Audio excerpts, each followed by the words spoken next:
Welcome to the Why Not podcast with me, Chrissy Hawkins. In a world where everybody asks you why, I'm here to ask why not. So sit back and relax or walk and listen and join me on this journey as we try to answer this never-ending question: what makes people say, why not?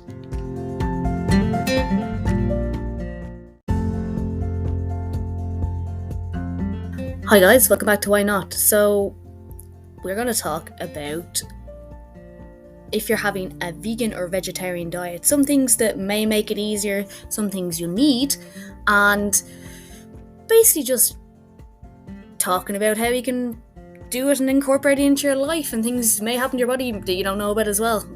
So I hope you enjoy this, guys, and if you are thinking of doing it or already taking part in it, I hope you find it helpful in your journey. Hello guys, welcome back to Why Not. So I'm sure we've all heard of veganuary or vegetarian January or something along those lines. So I'm aware, obviously, it's February now. We're into the second week of February. Some people may have tried veganuary and gave up after a week, or some people maybe are doing it now and are going to keep going with it. So if you are, well done. But I think one of the things I have noticed in, like, when it comes to stuff like this, and this goes for vegans, vegetarians, this comes for people in general, because obviously we already know the people who eat a balanced mixed diet generally don't have the most nutritious diet. If we did, there probably wouldn't be a obesity epidemic and stuff like that.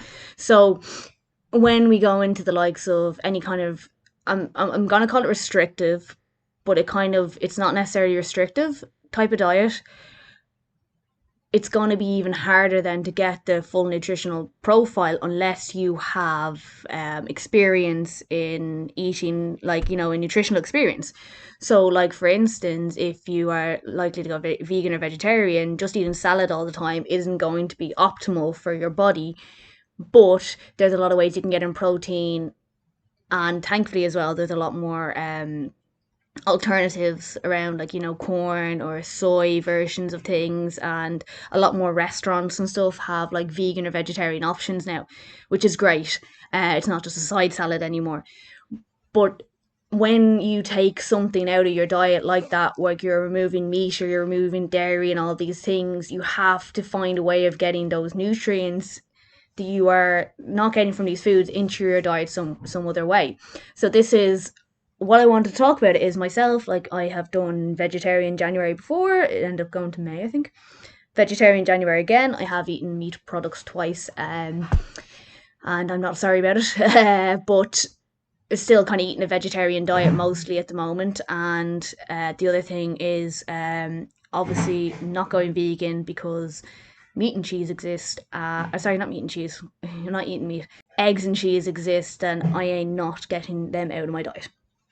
So, if this is something you have been doing for the last month and need a bit more help because maybe you're running out of ideas for food, or maybe you're getting sick of salads or soup is all you've been eating, or it's something you're thinking of trying but you don't really know how to go about it, let's talk about that today. So, first thing I would like to say is, if there is something you are going to try, like, you can, if you wish, you can gradually increase this into your diet. So you don't necessarily have to be 100% vegan or vegetarian straight away. You can start by working in a plant-based meal, or here or there, or maybe like no meat Monday is a thing, or just reducing the amount of meat in your diet is one way of doing it. You can you could, obviously, if you want to do that gradually, and then, for want of a better description, wean yourself off meat.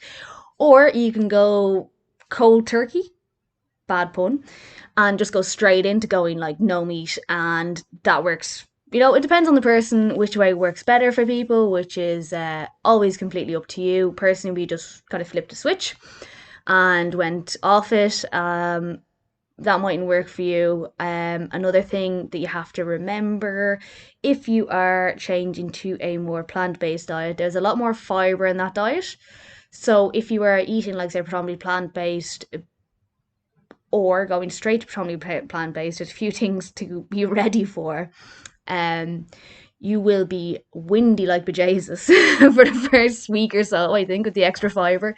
Maybe it'll go a bit longer, depending on what meals you're eating, because, the protein from these things come largely from beans and stuff like that. So you've heard the story about baked beans, and I'm sure it's not from any different from any other beans.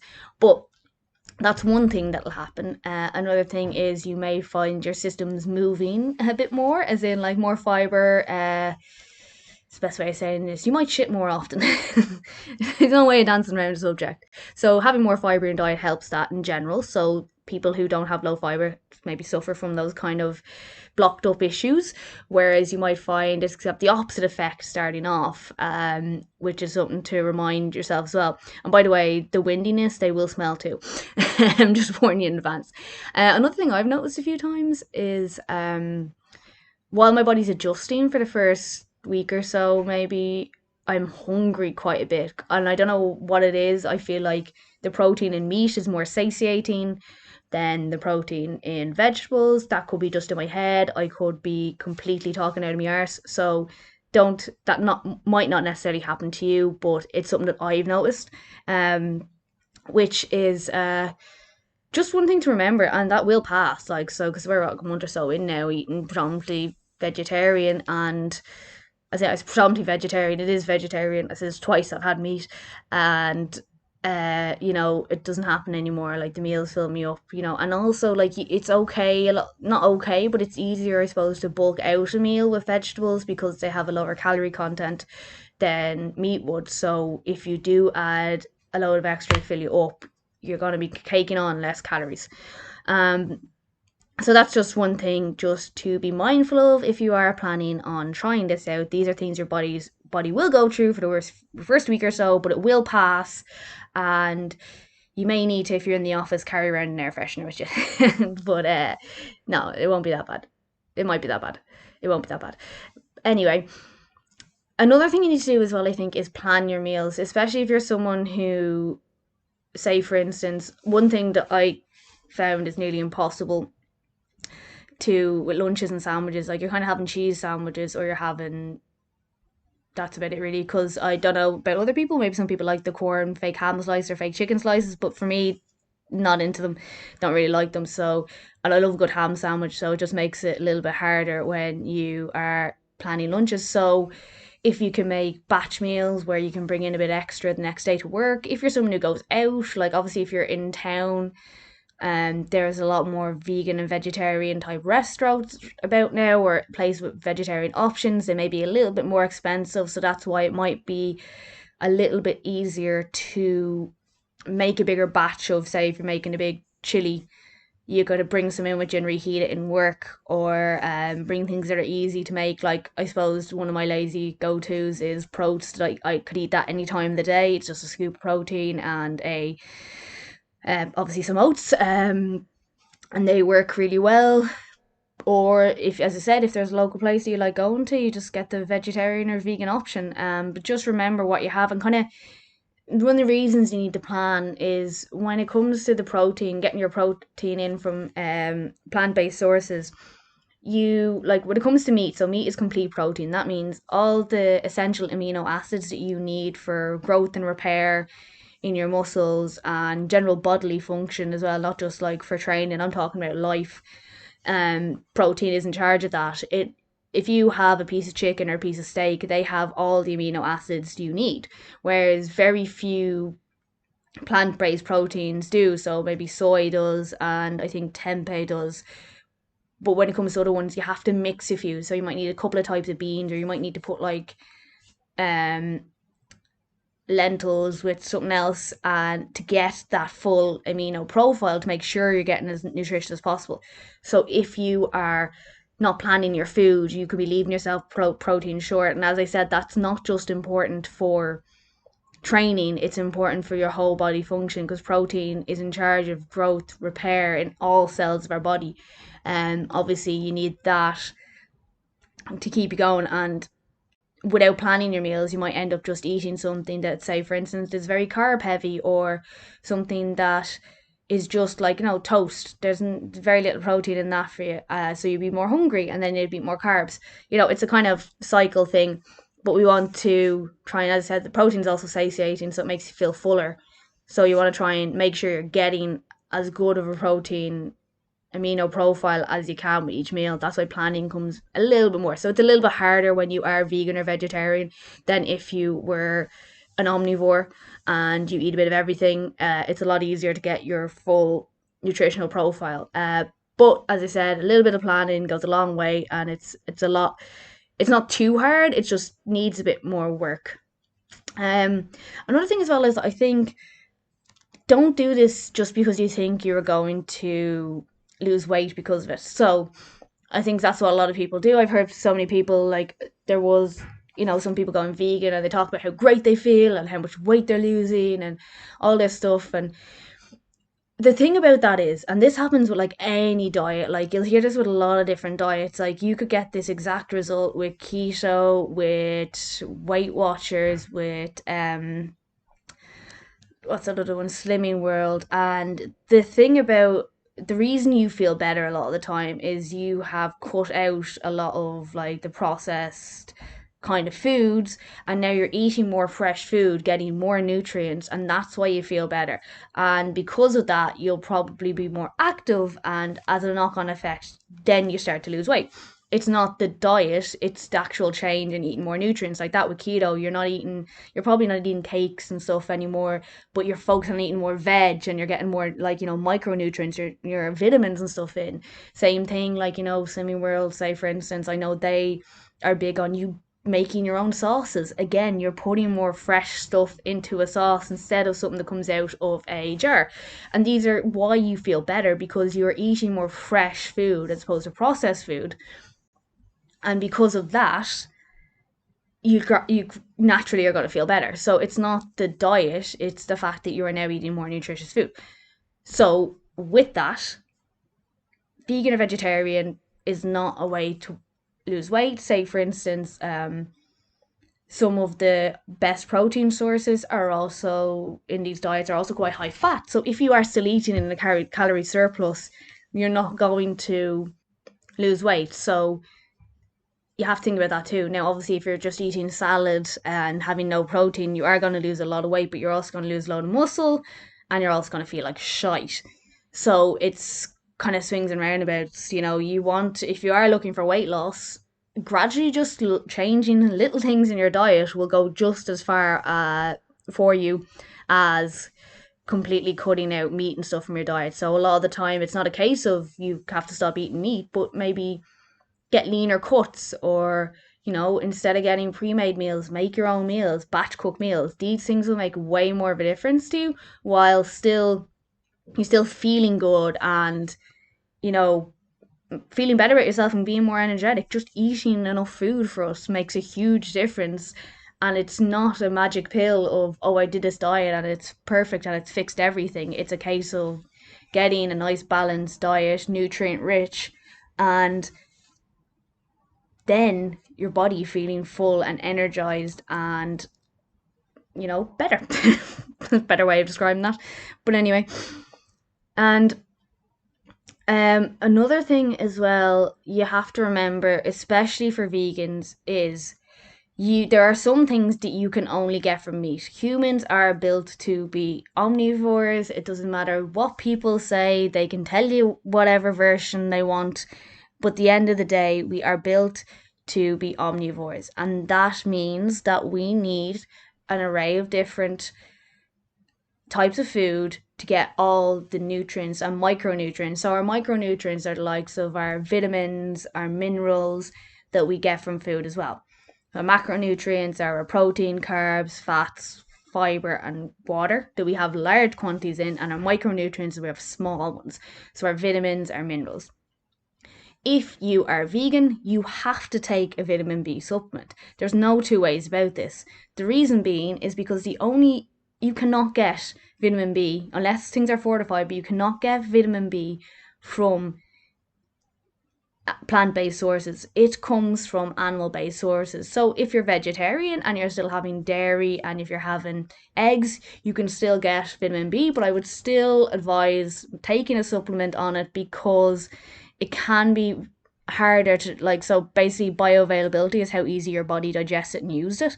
The bioavailability of eggs is a little bit lower, so having that extra, supplement will do you no harm.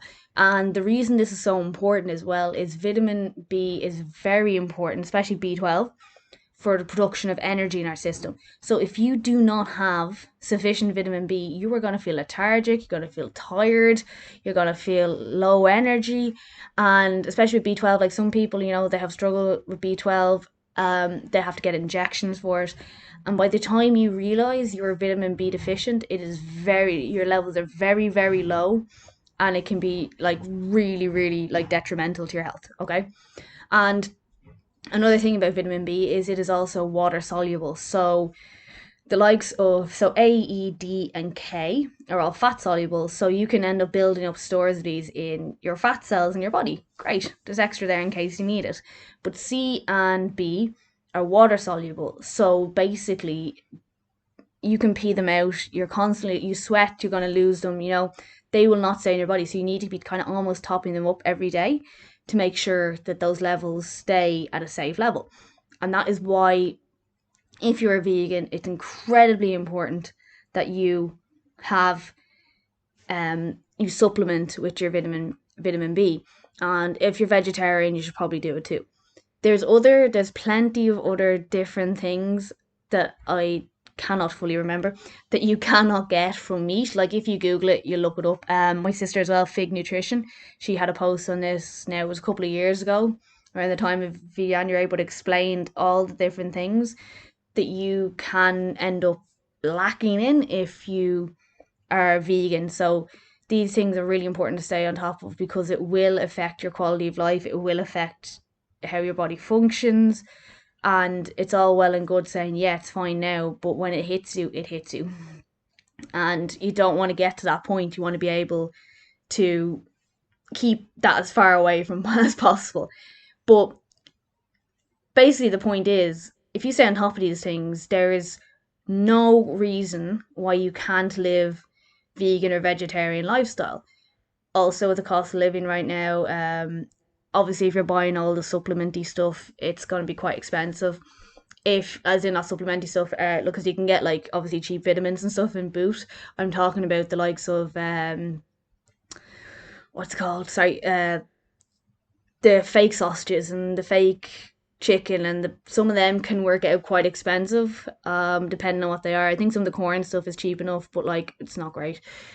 But soy stuff, getting a box of soy.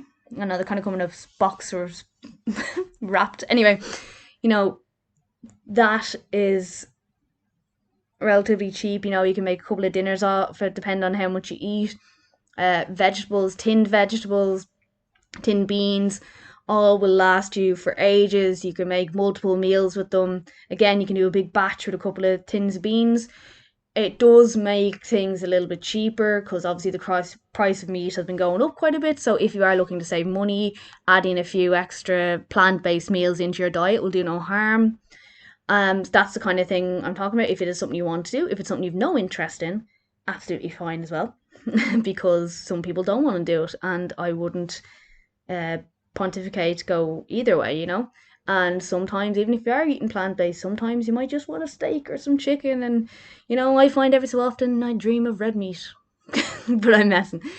I'm not messing about the meat part. But what I'm saying is, if this is something you're doing, just maybe look into these tips, research a little bit more before you make a decision. Or if you're already doing it, do try and do a little bit more research into it. If you hadn't thought of any of these things, if you hadn't been doing any of these things, you can get on top of them now. It's totally fine. You're not going to die.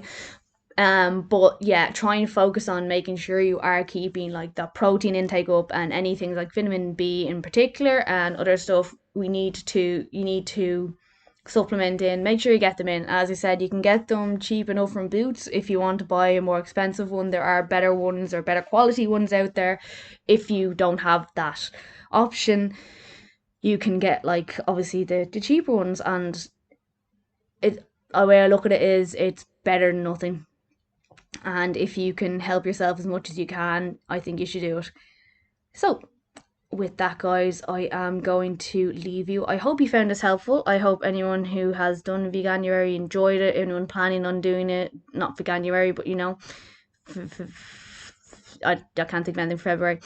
But if you are thinking of something you're doing or something you're already doing, hopefully you found this informational, helpful, and going forward with planning meals and stuff like that, it might make things a little bit easier for you if you have been struggling with it, or it's something you want to try but you've just thought it'd be too difficult. If you want to follow me, you will find me on Instagram. It's Chrissy H Fitness, and my website is www.chrissyhawkins.com. And for my horsey listeners, I am at strongthesaddle_ on Instagram and TikTok at strongthesaddle. And also you can find all my information on chrissyhawkins.com. Thank you for listening again, guys. I hope you enjoyed this and I hope you found this helpful. And I shall see you next week. I really do appreciate everybody who listens to this podcast. So if you please could help me with the algorithm and leave a review on Apple Podcasts or Spotify. And even, if you want to reach out and suggest topics for me, I'd be delighted to hear from you. Drop me a DM on Instagram or TikTok. And thanks again for listening.